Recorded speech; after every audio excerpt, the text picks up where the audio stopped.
Good morning, everyone. It's amazing that many of you probably didn't know I could play piano, did you? Well, the truth is I can't. But music has always been a huge part of my story, as many of you have probably known for a while. And I thought for the next few weeks it would be really neat to talk about some of the songs that maybe some of us have sung in worship together, we've joined our voices in, and talk a little bit about how meaningful they've been in my life and maybe perhaps in yours as well. And they may range from some of the most traditional hymns that we've sung to some of the most contemporary music, but somewhere in the midst of them, God has a message for us, and we have this opportunity to use them to help connect us to our Creator.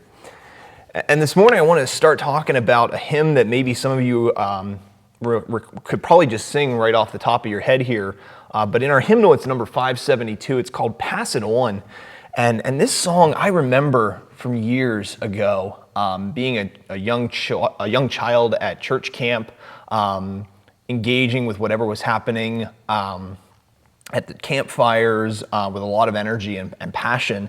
And this was probably one of the first worship songs that I can recall learning to the point that I felt comfortable singing pretty loudly at camp, at worship, wherever I was. And throughout my years, it has always continued to return to me as such a powerful reminder of our call, our mission. There at the top of our hymnal, it actually says, "Called to God's mission." That's kind of the theme of the music that it is part of.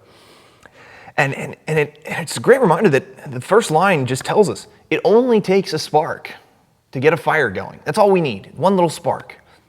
And we can see how that one little spark can make such a huge impact on the world around it. And then it goes on to talk about how, just like that, God's love can start with just that simple spark of how we interact with people. It can start with that simple action or encouragement or word that we offer to someone around us.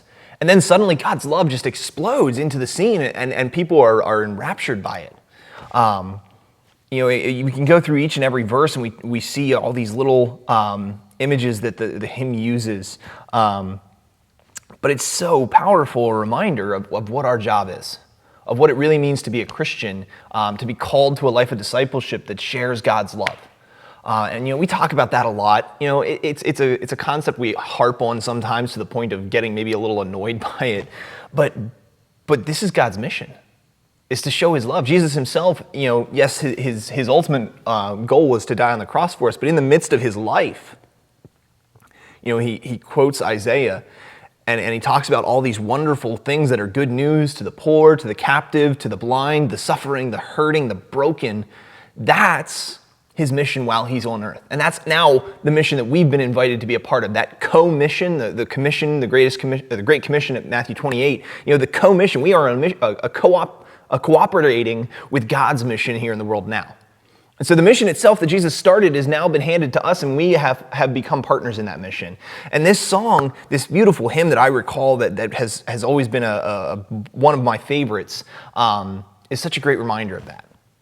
And so even as we're in the midst of the pandemic and the shutdown, and there's different things, some of us have different opinions on that, we can still share God's love. And it doesn't take much, but nothing can stop the work of the Holy Spirit in us, not even a pandemic. And so I would encourage you, take a listen to this song, find a version on YouTube or just listen to it at some point when you have an opportunity some way. But take to heart the words, that it's God's love through us, demonstrated through us, that make the difference in the world, or doesn't. And I think that's just a great reminder for us each and every day, every week, but especially this week as we begin looking at these songs that have been so powerful for me and maybe for some of you, to just remind us to go out and love. And that can take all sorts of shapes, and I'll allow you to sort of determine what that looks like in your own way. But let's pass it on. The love we've received, let's share it. Have a good week.